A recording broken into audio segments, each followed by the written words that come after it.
talk to me, but you can love the me that someday I'll grow up to be. So don't give up on me. Don't give up on me. This isn't what we wanted, it's all we know. So don't give up on me now. Leave me alone. This isn't what we wanted, it's all we know. So don't give up on me now. We could be here for the next couple of days going through all the combinations that are possible in just what we did. The edge of hand blow, tiger claw, the chin jab, single shoulder stop, double shoulder stop. It's up to you now to find those combinations that work best for you. Base it on your height, your weight, your physical structure, whether you're right-handed, you're left-handed, you come up with your own favorite combinations. Just make sure to work them honestly. Be honest with yourself. Okay, am I sandbagging this, or am I training that I can really use this to defend my life if I had to? So that's what's very, very important. If you're making a mistake, or just even a couple times of practice combination, didn't work out the way I planned it, great. There is no mistake. I like to say, for those of you who remember Bob Ross, the Bob Ross painting technique, he would say, they're only happy accidents. Same thing in close combat. Don't get into the mindset that there has to be a certain way of doing things, A, B, C, D, or 1, 2, 3. Whatever happens, happens. Whatever comes out, comes out. As long as you're standing and he's down, whatever you did right. And we didn't even get into adding, again, don't forget the vertical edge of hands that we just talked about in the beginning. Again, experiment, put your own together. Oh, and yes, by the way, fill the base of your training dummy with, this fits about 150 pounds of sand. So, use a little common sense. And especially when you're doing the hand conditioning, let pain be your guide. So I tell everybody I work out with, if something feels, there's going to be some discomfort, just go nice and easy with all of this stuff. Okay, the idea is it hurts. It's going to. You're actually going to be making contact with something. Okay, so there's no way you're walking away unscathed, even if it is just a sore hand. Right, even if you hit a guy, you're still going to scrape your knuckles and hurt your hand. So there's always going to be some element of pain involved. Just train honestly. Train honestly. One thing that really kills me sometimes is I hear guys talk about techniques and they don't know what they could do and what they should do, and there's the edge of hand blow with the thumb up, with the thumb down. If you can't figure out in training how to train well and what to do, then what the hell are you going to do in a real fight? So again, you got to train honestly. Use your head.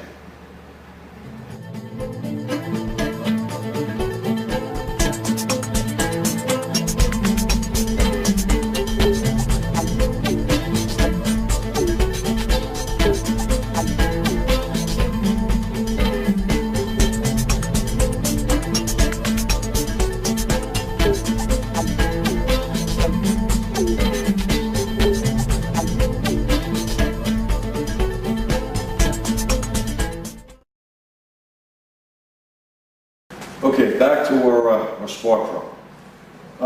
Now, practicing the various blows that we just went over in a manner that's going to help increase explosive strength.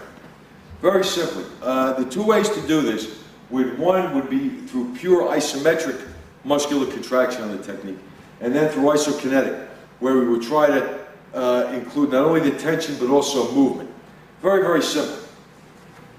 If Damien were just to stand here and just place the edge of hand blow on the throat. Now he's going to position himself in a strong position, and all he's going to do now is push.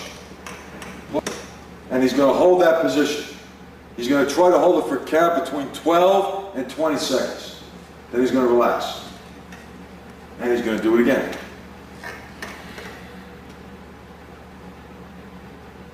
Good. And he would do this for a series or a set, anywhere from 6 to 12 or 15, depending on what you want to do. Don't try to find the comfortable position. In other words, when Damien puts the forearm underneath the Spark Pro, he can find the position here where he could probably lay here all day long if he wanted to. What he's trying to do now is he's putting tension to everything in his body. Okay, everything.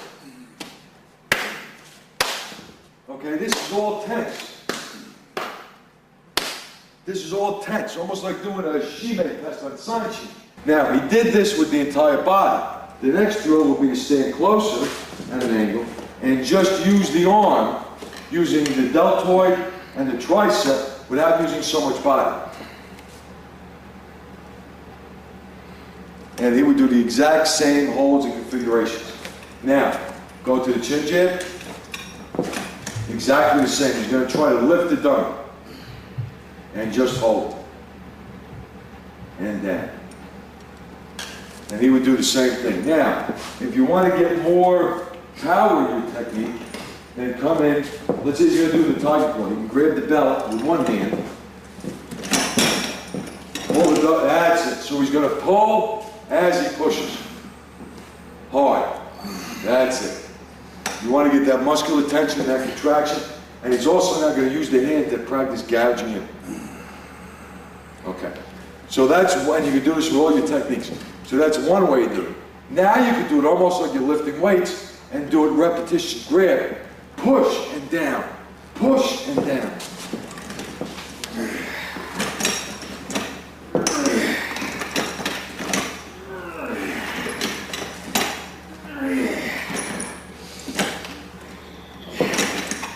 Good, very good.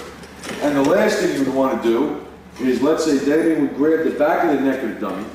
He would put the chin jab and tiger claw, and now he's going to concentrate trying to dig those eyes out.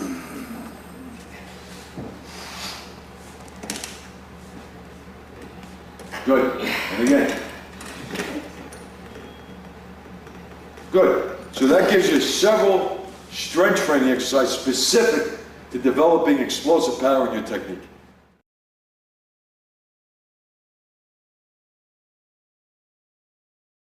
You know, don't worry too much about training, you know, combinations. You can piece some things together as you like. I mean, no matter what sport combative sport you're doing, you know, judo, wrestling, boxing, kickboxing.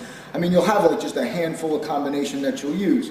When you get into the ring, or you get on the mat, there's a wide variety of things that can happen. Once you really train and understand each of the techniques individually, intimately, I mean, we're talking about thousands upon thousands of repetitions, the combinations and what you'll do will happen, and will be specific to you. A lot of times there's a lot of focus with karate studios, not that there's something wrong with it, they're just trying a different means to an end of, you know, practicing the combination. Practice the individual techniques, okay, and then start piecing them together, you know, 2 or 3. I wouldn't do more than that. And then what you would do is set up like, you know, 15-second bursts where you would just go all out ballistic. Starting off with just the drop step to the first short edge of hand, second edge of hand, and then dropping into a chin jab. Again, establishing distance, not winding up. You can practice from either 1 or 3 positions depending on how far your target is from you. Start with your hands by your side, hands folded, lead hand over top, or of course hands crossed by your waist. Stepping in the first combination is just dropping with that drop step edge of hand, snapping it back to position, second edge of hand. Just say a hand's just gonna slide down. Don't worry about it, just find it. Whether it's over the arm and under the arm, it doesn't make really any difference. Trapping the arm or holding the arm can make a difference. Post and chin jab.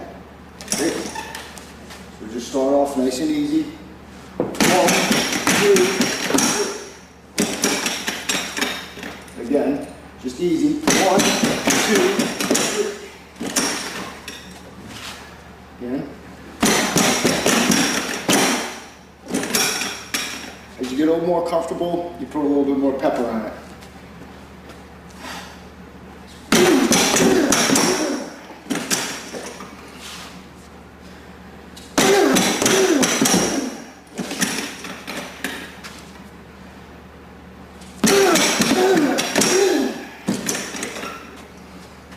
This time, I'm just going to change one element. Step 1. Now I'm going to just take this edge of hand to the body. Okay? Dropping in, chin jab.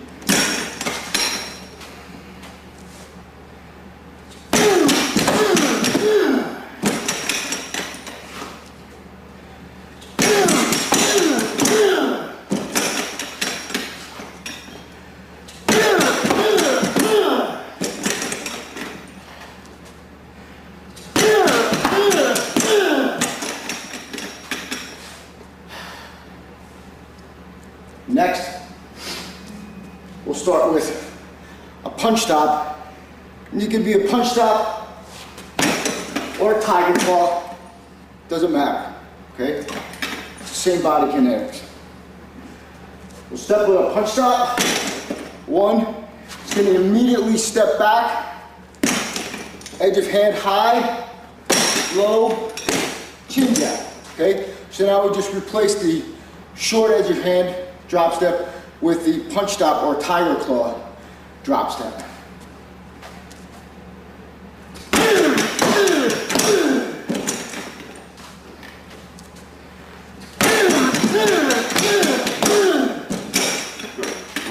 Now is we're going to give Damien 15 seconds on the clock. He's going to go full bore for 15. I'll blow the whistle once, he'll start. At the end of 15, I'll blow again, he'll stop.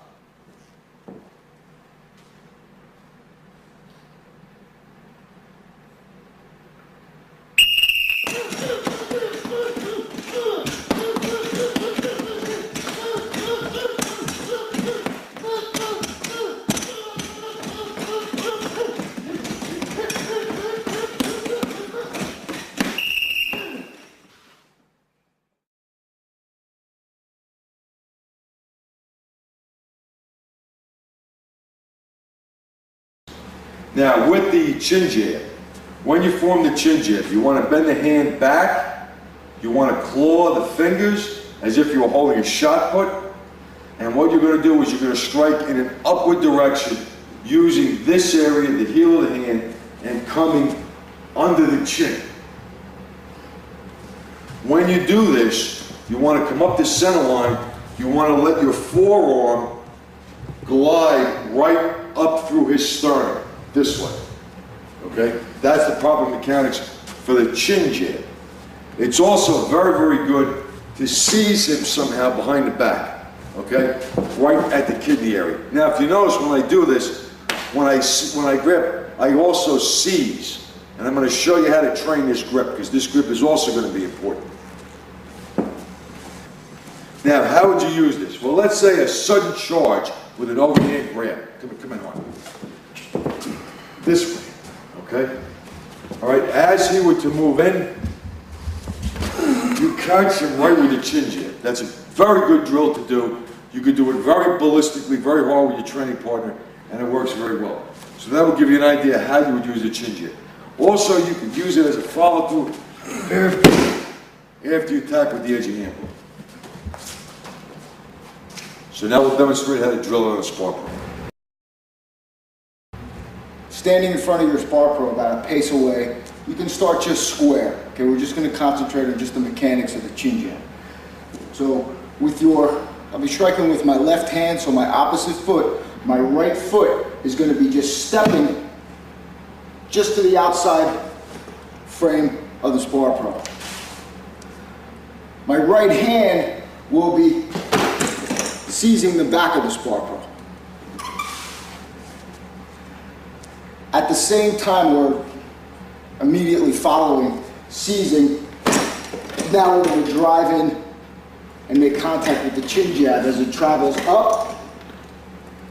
Fingers gouge in after contact and drive the head back. I like just as a point after I hit it to drive the head back in this particular instance. So simply we'll step. Again, as always, chin tucked. Head down. Right? Stepping in front again, stepping to the outside. And just a little slower. Seizing the back. Sucking it in. As I'm pulling in and I'm driving, to complicate it too much, really just torquing his back in. Step. Step.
Okay, now the chin jab can be used without the secondary hand seizing, but I want to show you something, why this is important to practice both ways. Let's say Damien were to get me in a body lock, okay, and I would be able to get my hand underneath. I would be able to get my hand underneath his chin. If he locks up strong, and I push,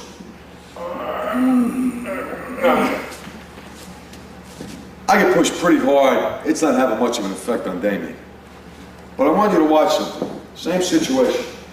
If I take my off hand and seize his back, at the same time I push, it sets up a different mechanical advantage.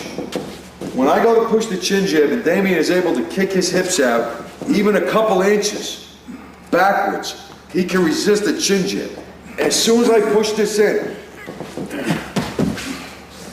it sets up a whole different scenario. So that's why it's important to get that strong lock. Now, one other thing. Damien, just pick your t-shirt up just a little. This body lock, when I slap this into the kidney and I'm hitting, I want to dig those fingers in and grab meat. I want this to be as vicious a technique as possible. If he's got clothing on, I just don't want to press this here. I want to hit this in and grab. See that? So I have control here as I go in and gouge my fingers and do the chin jab. So that's also very important. The other thing is very simple. If I strike with my right side of my body, I want this to line up in his center line, this way. So that shoots with all the power going up and in. When I gouge the eyes, I lift the elbow, drive the fingers into the eye sockets. So those are the basics. So I'm just demonstrate practicing without the grab and without the gouge to the eyes.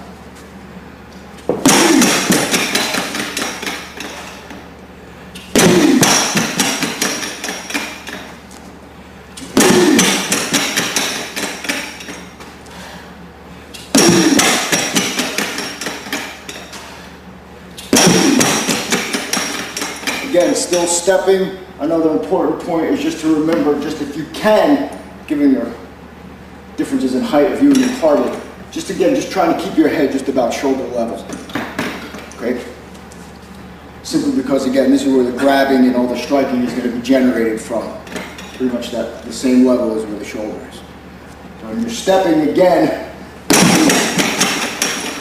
my chin jab hits, same as with the edge of hand roll, right before all my weight settles on my lead foot.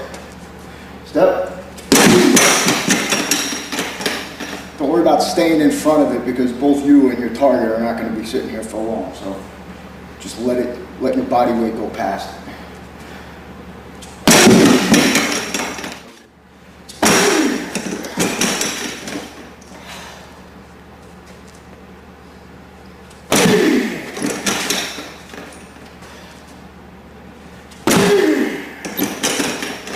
Again, even if you miss a couple times, hit up here, hit here, it's going to happen.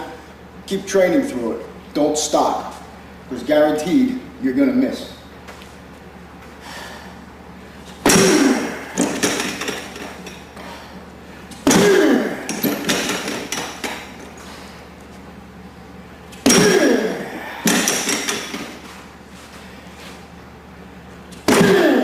Okay, one other point that I want to bring up Excellent. So David just demonstrated two of the major ways of using a chin jab. One other point that I'd like to just emphasize here. When you're hit with the chin jab and you raise this to gouge the eyes, if when you drop the man to the ground and you want to use not just the eye gouge, okay, to drop him back, but you want to use your entire body weight, when you hit with the chin jab and you lift the elbow, if I were now to use this forearm as a blow,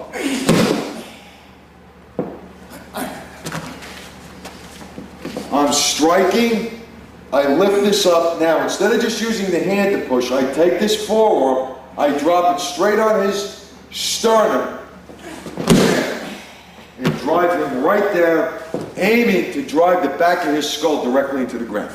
So, you have two ways of doing it. You have the chin jab that's going to gouge into the eyes to bring the man down, and then you have the chin jab that's going to hit, and it's going to pop into the sternum and drive him straight down. So you have those two methods.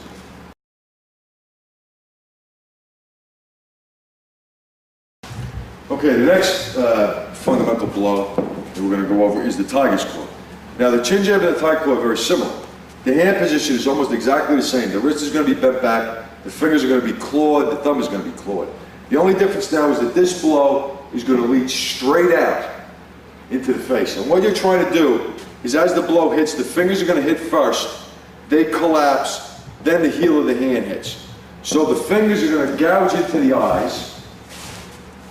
As the power comes in, the hand collapses into the chin and then pushes the entire head back. That's the tiger's claw. And if you notice, it's thrown very similar to a punch.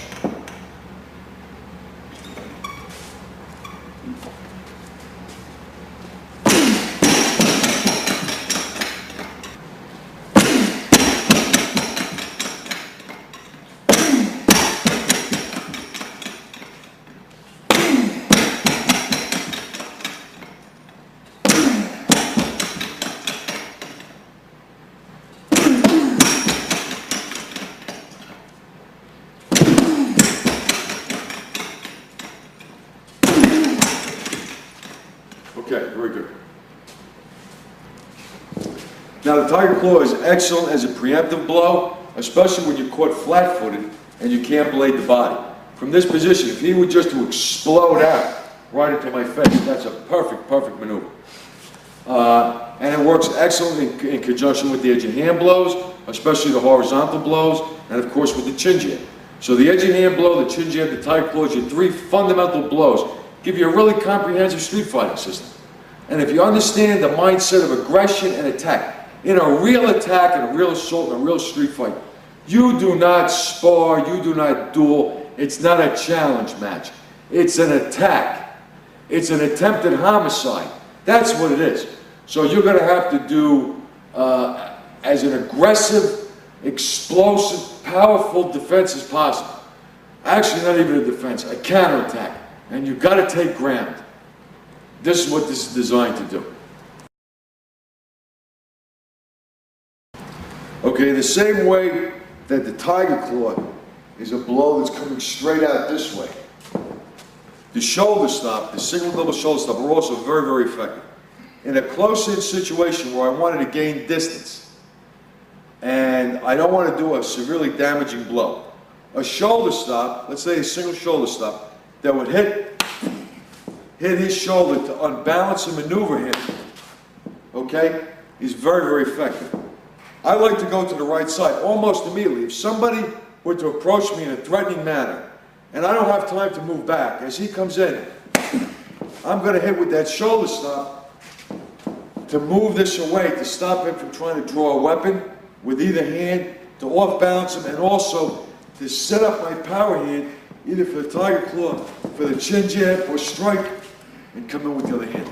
So the single shoulder stop is a very potent, very good weapon.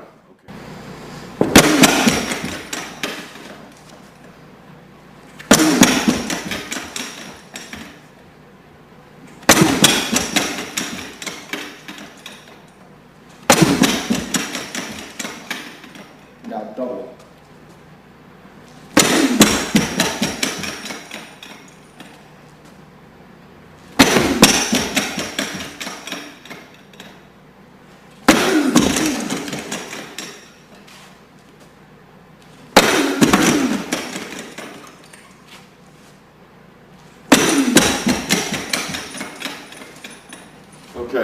Good. Now, another thing, I think a lot of people have a problem with this, a misunderstanding.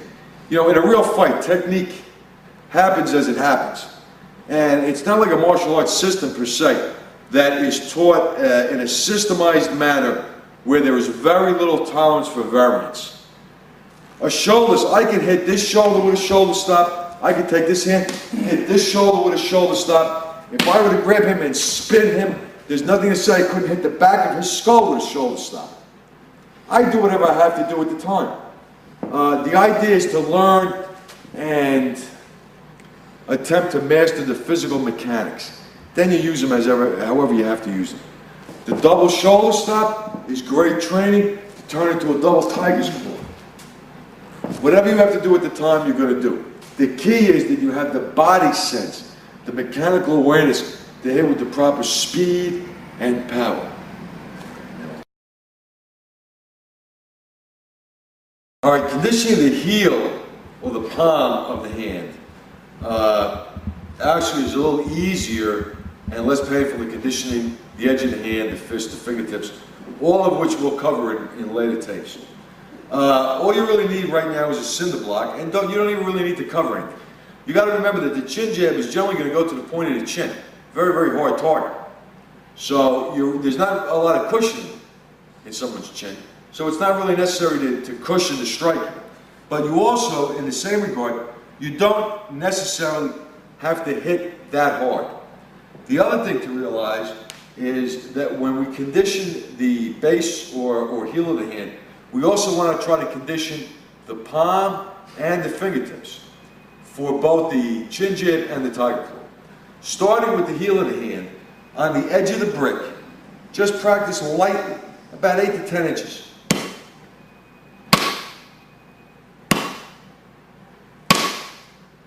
And I'm concentrating on hitting right with this ridge of the hand, right here, this one, here.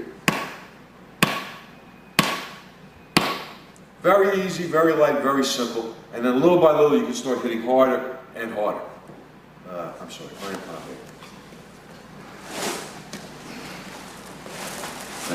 Okay, now, the next area to train, since you're training the heel of the hand, is to actually train the palm. Now for this, we'll start off using the iron palm bag. And all you want to do is just raise the hand about 12 to 14 inches, lightly, and just strike down with a whipping action.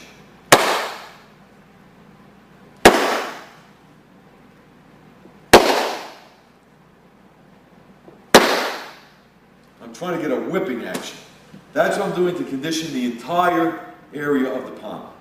Now, for the tiger claw and chin jab, the follow-up is with the fingertips, using a clawing action. So again, if I were to claw my hand and just use my fingertips just to hit. And if you notice, you can see just where the indentations are, where my fingers are striking. So this is how I'm training the base of the palm, the actual flat of the palm, and the fingertips. And again, I'm sorry, if you would bring me my brick.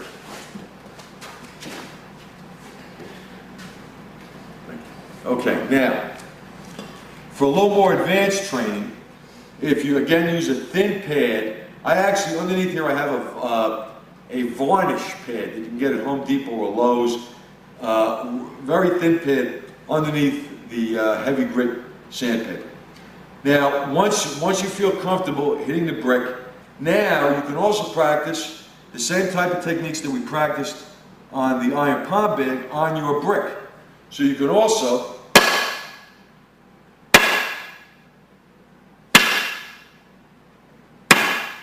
practice the same type of iron palm on your brick, just like you did with the edge of hand blow. However, it's difficult to practice the heel of hand because the brick will have a tendency to rock. So you're better off just practicing the heel of hand blow on the edge of the cinder block. That's probably your best bet. Now, we also discussed the seizing with the rear hand. You'll see in follow-up tapes where we're going to show a number of methods where you're using the thumbs and the fingers to fish hook, to gouge, to claw, to crush. A very, very good method of practicing is to take a heavy grit. This is a woodworker's sponge, sanding sponge. Get these again at Home Depot's or Lowe's. They're thick and they have a gritty coating to them. Use this in a number of ways for your grip exercises. Now, I'm not saying that this is going to replace Captain's or Crush and all these other wonderful grip enhancers. But this sponge can be carried around with you all the time, and you can have several of them throughout the house. I mean, I have one in my office, I have one in my living room, one in the den, and I just practice, and you just practice squeezing.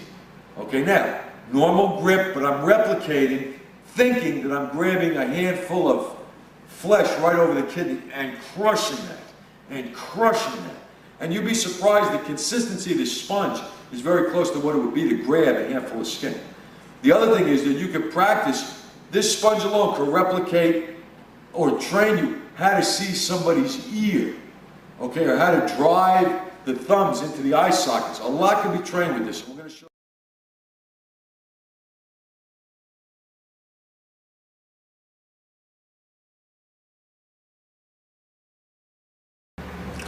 What we're going to try to accomplish on this video is to give you an idea of how to train the basic techniques of close quarters combat, and to do it without the necessity of a training partner.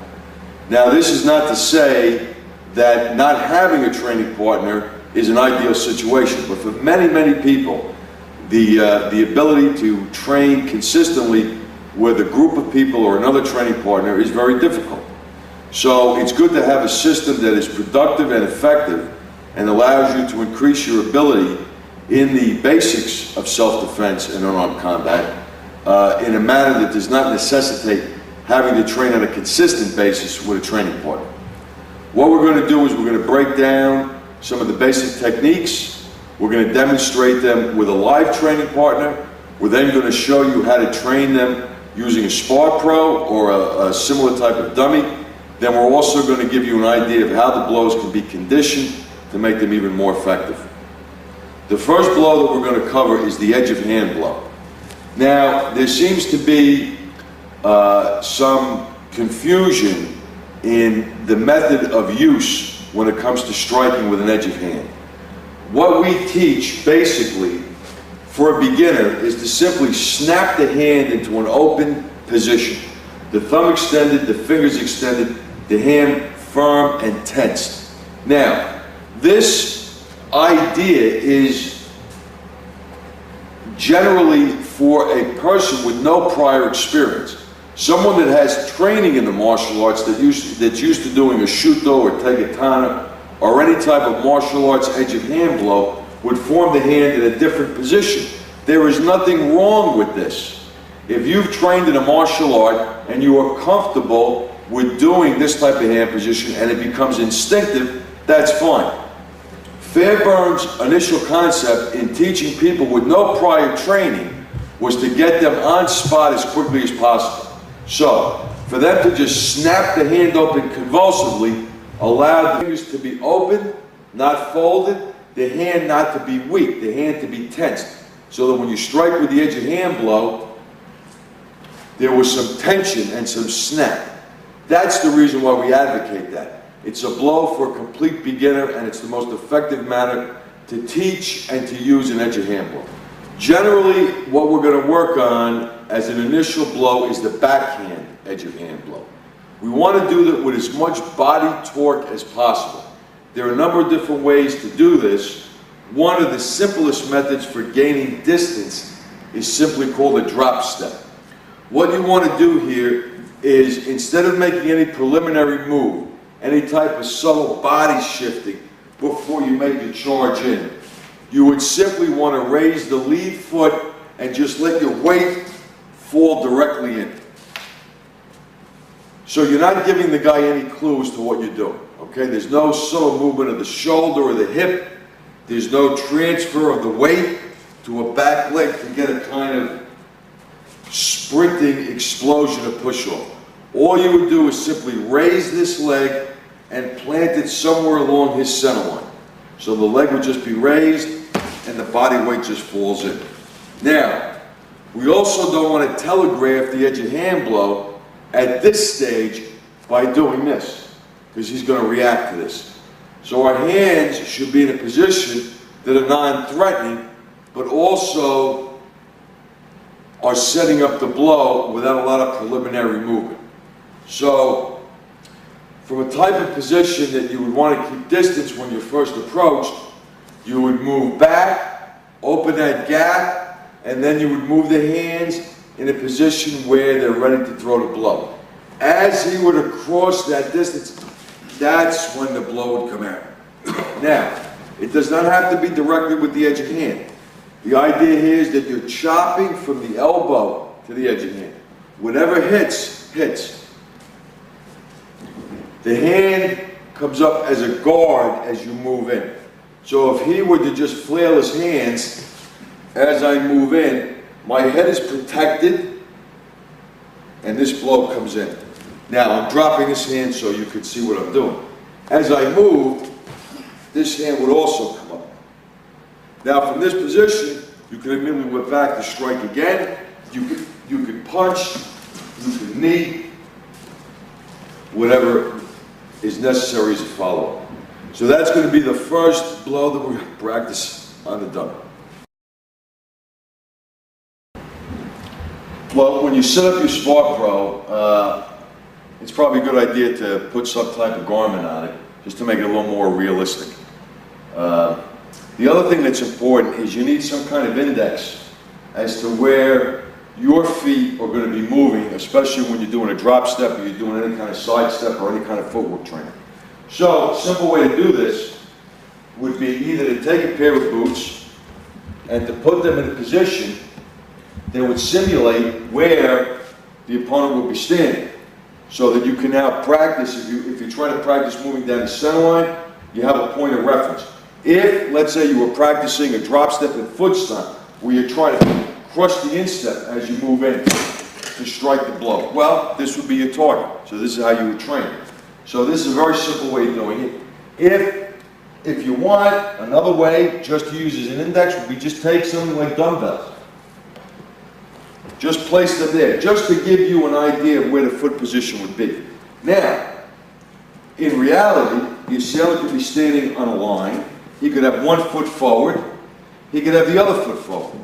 So you would replicate the same idea here. You could use whatever you're using as your reference point to replicate different stances. So that would also help you move your footwork depending on how you're going to get into his center line.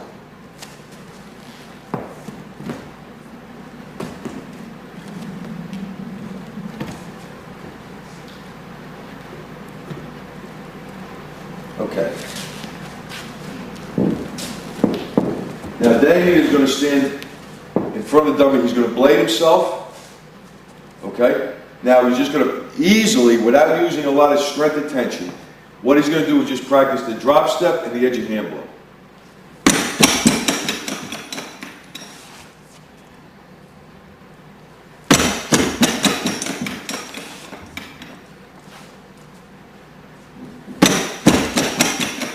Very good.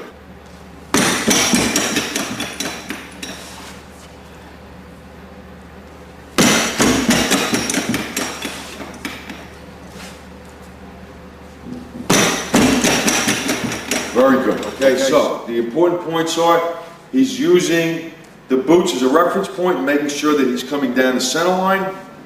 His elbow is up. His hand is non-telegraphed. The motion of his hand, if you notice, is coming in an upward direction, this way. Important point. He's allowing this, if he were to hit the assailant, if he hits the chest, this is going to ride up, catch the throat or catch the assailant under the chin.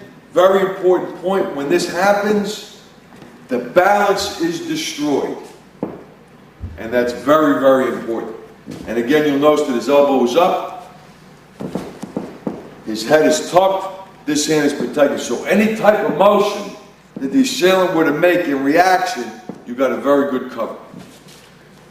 A couple more times.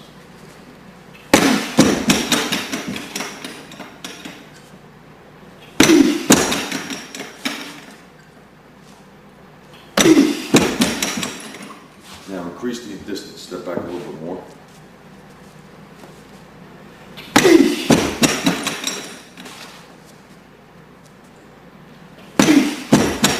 Very good.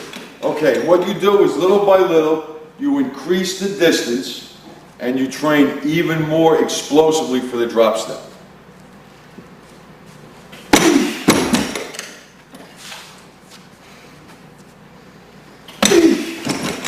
Very good, very good. And that's how you would train the drop step and the initial short edge of hand blow.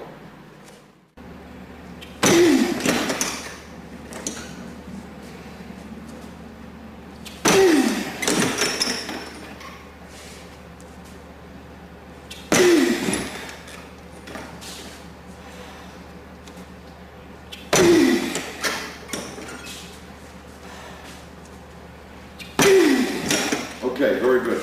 Just gives an idea how you would drill it. Now, Damien is starting with his hands from a lowered position. This is a very good idea to train this because from here you're going to develop a lot of hand speed. Okay? From the setup, any of the setups that we used, you would train those as well. But if you can throw a blow from your hands at the side when you're caught completely flat-footed and do it without a lot of telegraphing and with a lot of speed and explosive power, it's an excellent way to train it.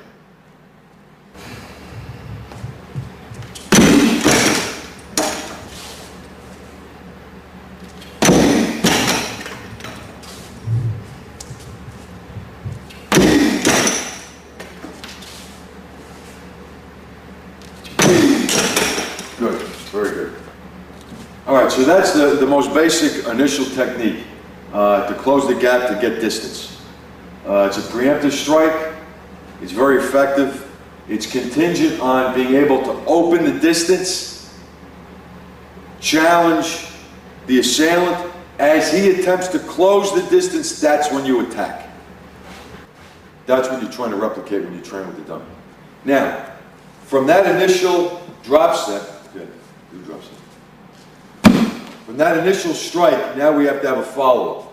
The simplest follow-up after he strikes and stops me would be to use the same hand and to continue using edge of hand blows to attack. Now, what we're going to practice from here, we're going to separate this or divorce this from the drop step. What you want to try to do now is you want to use a lot of torquing with the hip and let this hand whip. This whips. Now you could use the hip and the body, whipping and snapping as you move in. You still want to keep the elbow up as a protection. This is going to accomplish a couple things. If he closes quickly, he's got to worry about this elbow. It's also used as a point of reference, and it's your defensive cover. So you want to keep that elbow up as you whip and whip continually into the target. Simple way to remember vulnerable areas. From the bridge of the nose to the base of the throat, anywhere in this area. From the temple to the base of the neck, anywhere in this area. You're going to hit something that's going to cause damage. So what you're going to practice now is you want to get this whip, this shocking whipping effect, short. Okay, you don't want to wind up. It's not necessary right now. After you stop them, now you want to hammer them rapidly and as powerfully and quickly as possible. Okay, so now the training drills from this position, we're going to break this down into a separate unit.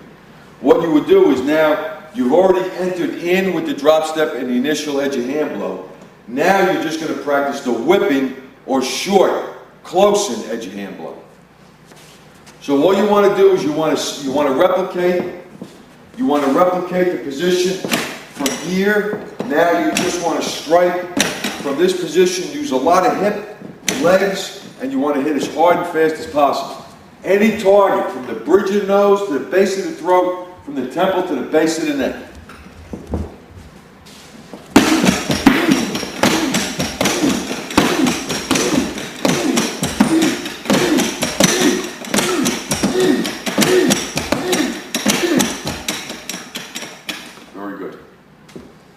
you notice when Damien moves, I want you to pay close attention to how he's using the hip, how he's using the legs, how he's using this to generate power, again,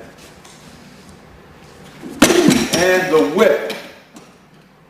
He's allowing this blow to whip off the target. Elbow up, face protected, side stance, protecting the groin, and constantly whipping as hard as possible into the target.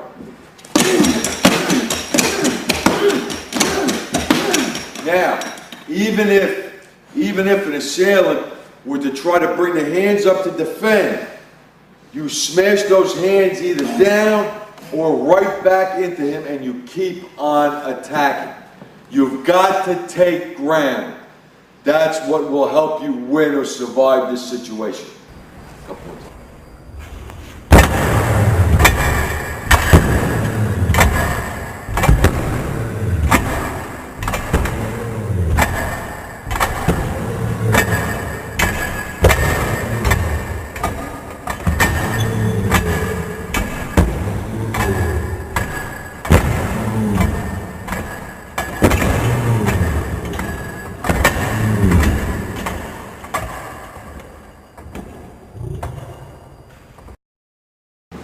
Okay, just to give a quick review, the edge of hand blow can be used in so many different ways against so many different situations.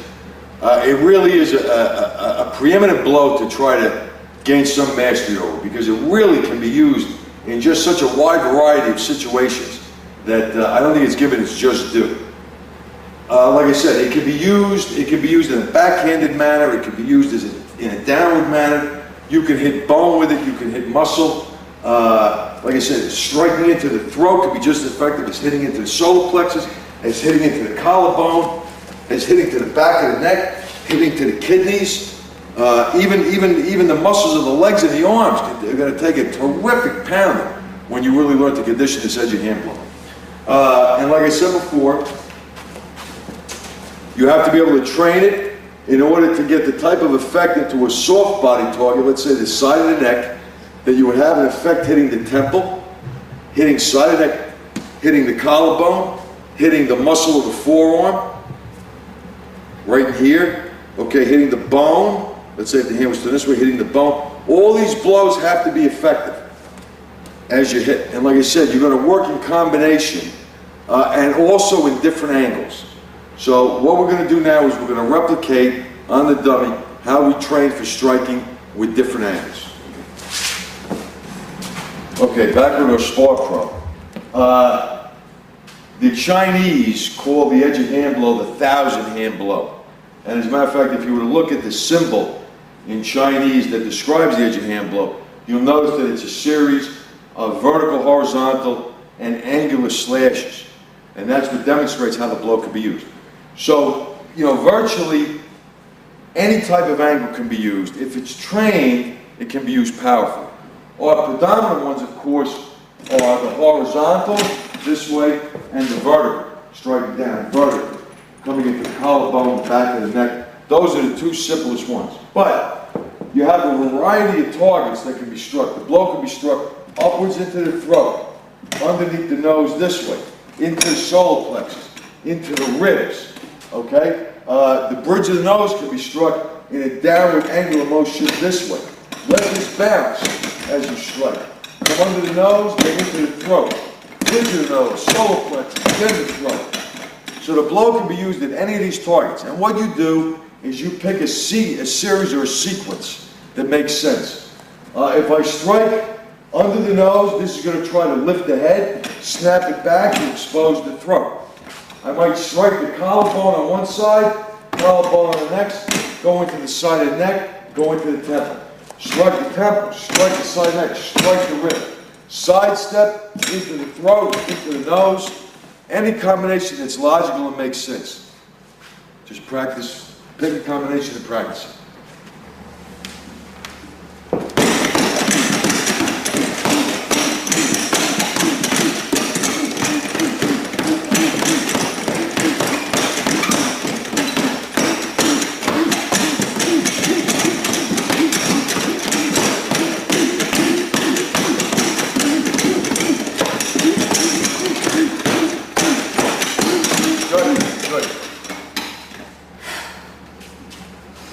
Damien would have slowed down a little bit. He'll explain what he's doing and how he's doing it. First combination I like to warm up with is just this vertical edge hand of the collarbone, snapping it back, dropping it to the other side, snapping it back, dropping it to the side of the head. And then again, 1, 2, 3. As always, keeping the elbow up, snapping the hand back to position. 1, 2, 3. And again, for these combinations, don't worry so much about telegraphing it. It's because we're just training, hardwiring all this stuff into our brain. 1, 2, 3. Great. Now I can follow up with the other side, which is just going to step 1, 2, 3. Again to the other side. Let your feet be very comfortable. Step where you want it. You're not going to be put in stone. Okay, your feet aren't in cement, so let them move, be very natural. 1, 2, 3. Again with the other side. 1, 2, 3. And then just snap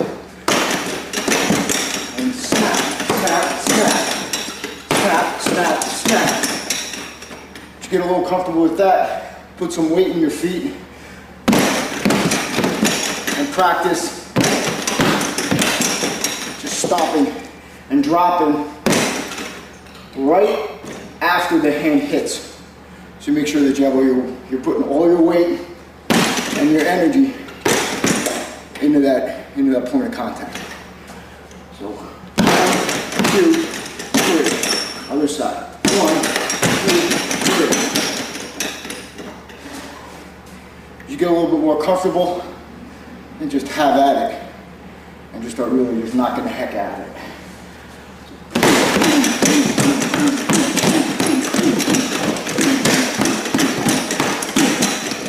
Good.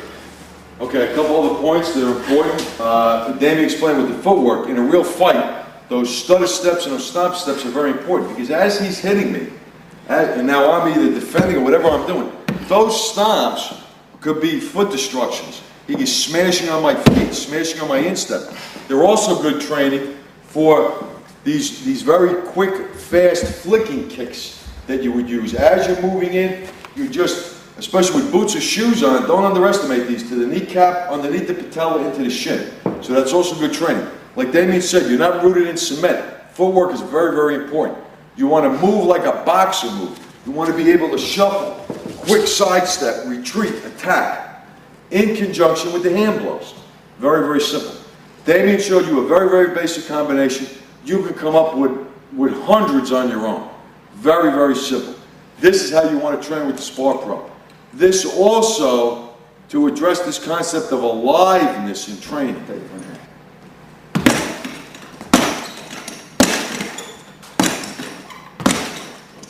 Okay, now the way he's doing it now, this is how you would do it in the beginning to learn. Okay, very stilted, very by rote, very mechanical.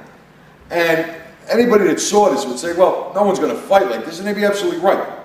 So when people talk about aliveness training, aliveness is in your head and in your heart. It's how you put your emotions and your intent into your training. So to watch what Damien just did, anyone would say, well, other than giving you a mechanical understanding of the technique, it's almost a pointless method of training. Now he's going to do it with intent, like he's really fighting somebody.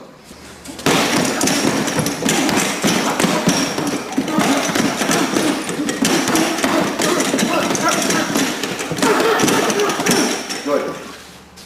That's how you bring aliveness training into your solo and drills and into your dummy training.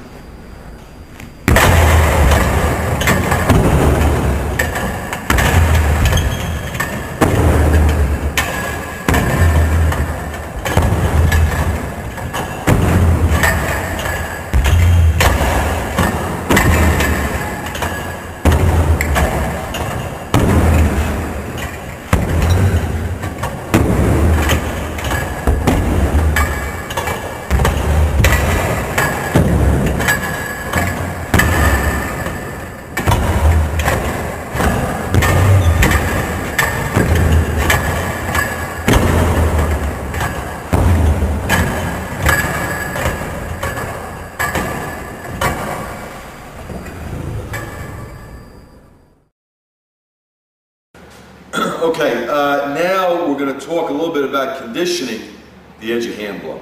Now, this is a touchy subject because there is a risk of injury and damage, and it's not really necessary for most people to take this to extremes.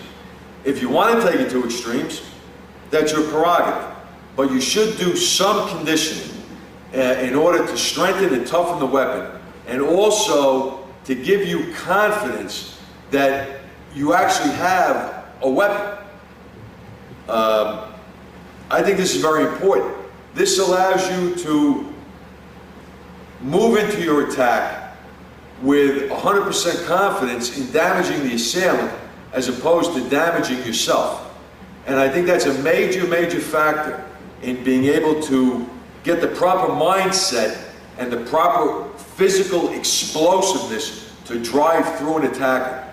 You have to concentrate 100% on the damage that you're doing to your assailant. You cannot be of a split mind and be worrying about injury that you might cause yourself. So I think conditioning is a very important part, almost mandatory. The only consideration will be the level of conditioning that you want to go to. And that is, purely your discretion. Okay, we don't have to get too involved. As a matter of fact, probably stuff that you can generally find around your house or that would be easily purchased at a local hardware store is fine, is more than sufficient. I like to start with a cinder block, and what we'll do is you're going to take an ordinary brick, an ordinary house brick, and as Damien has done here, there is a sponge that is duct taped to the brick, and over it is some sandpaper. Now you can see here, this is another way of doing it, where I have a thin layer of cushioning, and what I have is an actual piece of sandpaper. This is from a belt sander. It's a very rough grit. All you do is cut it and just attach it with rubber bands. Now, what this allows you to do is to replicate how the human body is going to feel. Even if you were to look at the skull area, there's going to be a covering of skin, a light layer of muscle, and then there's going to be bone. So this is what we're trying to replicate here. We're trying to replicate a little bit of a give on the surface area, and then underneath a very hard surface.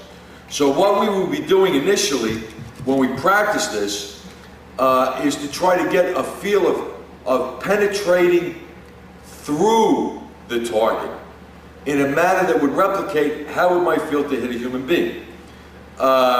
You can start very, very easily just by lightly make your edge of hand blow and just lightly tap it.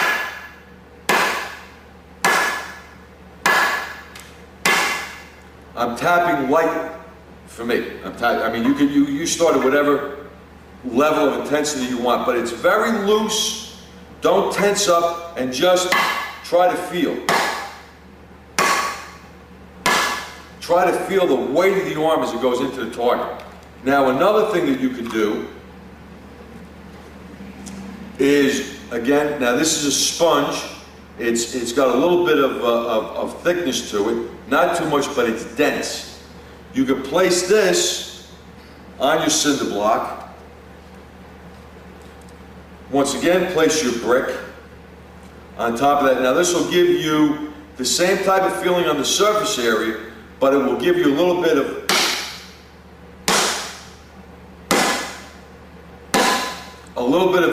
cushion to drive into a little bit of the brick, so you can hit it a little bit harder. What you want to do is you want to concentrate on the edge of the hand. You don't want to hit the pinky. You want to toughen the area, but most of all, you want to get confidence that your blow actually has some kind of effect. That's really the primary purpose of this. Not necessarily to toughen the handle, that's very important, and certainly not to show off. The idea is that you start to feel that, yeah, I have a weapon here that can do some damage. That's the most important thing. Iron palm bed.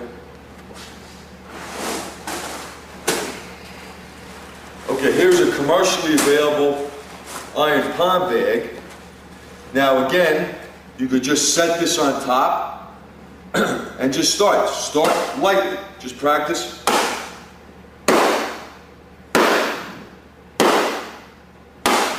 And if you notice, what I'm trying to do is I'm trying to nail that groove. I'm actually trying to cut this bag in half. That's what I'm trying to do. Again, you start lightly, more intensity, more intensity.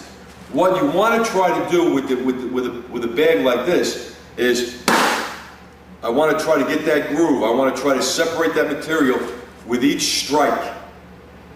I want to get that groove with each strike.